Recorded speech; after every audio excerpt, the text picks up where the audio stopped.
ito ay rated SPG. Striktong patnubay at gabay ng magulang ang kailangan. Isang mapagpalang araw, kapamilya.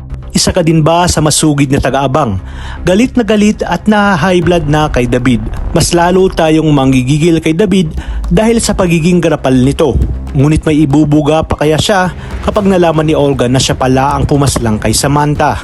Gagawin na nga ang lahat ni David upang makasal na siya kay Catherine dahil batid niya nga na hindi lang mana ng mga Montenegro ang mapupunta sa kanya, kundi pati na rin ng mga kabalyero. Tutupad naman si Senyora Bettina sa pangako nito kay David dahil ipapakita mismo ni David kay Senyora kung paano niya pinaslang si Samantha. Magugulat naman si Senyor Facundo dahil kumilos si Bettina nang hindi niya alam. Ayon kay Senyor, hindi pa nila sigurado na may kinalaman nga si Samantha sa pagkamatay ni Pablo at hayaan na nga nila na pulis ang mag-imbestiga. Ngunit hindi na nga nakinig si Senyora Bettina at pinanindigan niya at sigurado umano siya na si Samantha ang dahilan ng pagkamatay ng kanyang apong si Pablo.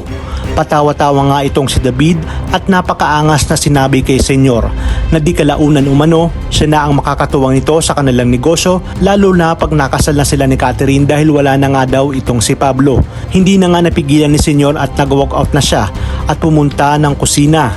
Sakto rin na naroon si Tinding at humingi siya ng tubig dahil sa tensyon. At dahil alam naman nating na close na sila ni Senyor, ay nagkwento nga si Senyor dahil sa mangyayaring kasalan. Aniya, hindi na ginalang ni Jesus at Bettina ang pagkamatay ni Pablo. Nais daw kasi ni Bettina na makasal agad si Catherine kay Jesus Montenegro. Kaya naman dinamayan ito ni Tinding. Sa pag-alis si Senyor ay dumating naman si Noy at naikwento ni Tinding ang nangyari. Dahil sa pamimilit ni Noy ay magagawa nilang makita ang namamanhika na si David dahil naiintriga nga itong si Noy kung sino ba talaga ito. Kaya naman sila na mismo ang pepresenta na maghatid ng makakain sa hapagkainan. Laking gulat nila nang marinig nilang si David pala ang Jesus Montenegro.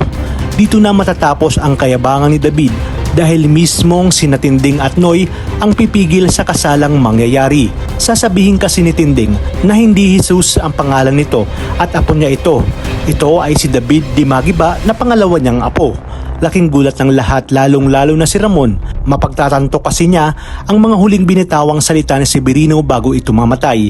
Ibig sabihin umano, hindi talaga ito ang kanyang tunay na anak.